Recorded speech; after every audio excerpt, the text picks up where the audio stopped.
అండి, welcome to విశ్వ diaries. So ఈ మల్లె చెట్టు చూస్తున్నారు కదా, ఎంత అందంగా పూలతో నిండిపోయిందో. సో ఇది అమ్మమ్మ వాళ్ళ ఇంట్లో మల్లె చెట్టు అనమాట. ఎవ్రీ ఇయర్ సమ్మర్ టైంలో ఇలాగే ఉంటుంది. కాకపోతే ఏంటంటే నేను చెన్నైలో ఉండడం వల్ల మిస్ అయ్యేదాన్ని. ఈసారి నేను ఆంధ్రాలో ఉండడం, అదే కాకుండా బ్రదర్ పెళ్లి కోసమని అమ్మమ్మ వాళ్ళ ఇంటికి వెళ్ళడం వల్ల ఇదంతా కూడా లైవ్గా షూట్ చేయడం జరిగింది. మీకు కూడా చూపిద్దామని చెప్పి వీడియోస్ తీశాను. ఈ మల్లె ఉంది కదండి, ఇది వచ్చేసి మీకు గులాబీ పువ్వు అంత, చిన్న గులాబీ పువ్వు అంత వస్తుంది అనమాట. చాలా చాలా బాగుంటుంది. ఇది కూడా ఒక్క పువ్వు పెట్టుకున్నా కూడా తలలో సరిపోతుంది.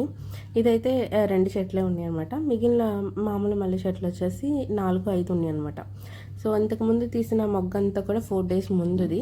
ఒక 3-4 daysలో మొగ్గంతా పెద్దదైపోయింది అనమాట. కోస్తున్నాము. నేను, అమ్మ ముగ్గురం కలిసి 3 వైపుల నుంచి కోస్తున్నామండి. ఎంతసేపు కోసామో అసలు. అన్ని పూలు ఉన్నాయి నిజంగా. ఎవ్రీ ఇయర్ నేను చెన్నైలో ఉన్నప్పుడు అంతకుముందు మిస్ అయ్యేదాన్ని. అమ్మ వీడియో కాల్లో చూపిస్తూ ఉండేది, చూడు ఎన్ని పూలు వచ్చినాయి మన చెట్టుకి ఇవ్వాలని. సో ఫస్ట్ టైం లాగా నా చేతులతో నేను కోసాను చెట్ల నుంచి. చాలా హ్యాపీగా అనిపించింది.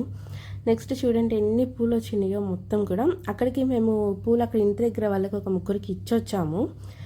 వస్తానే వచ్చిన తర్వాత మళ్ళీ ఈ పూలన్నీ కూడా మాకు ఎన్ని కావాలో అమ్మకి నాకు వాటికి తీసుకొని, అంటే ఇవాళ నైట్కి రేపు మార్నింగ్ వాటికి తీసుకొని మిగిలిన మా వదిన వాళ్ళకి, అక్క వాళ్ళకి అందరికీ కూడా డిస్ట్రిబ్యూట్ చేసేసాను అనమాట. సో ఇది మా మమ్మీకి నేను ఉంచుకున్న పూలు అనమాట.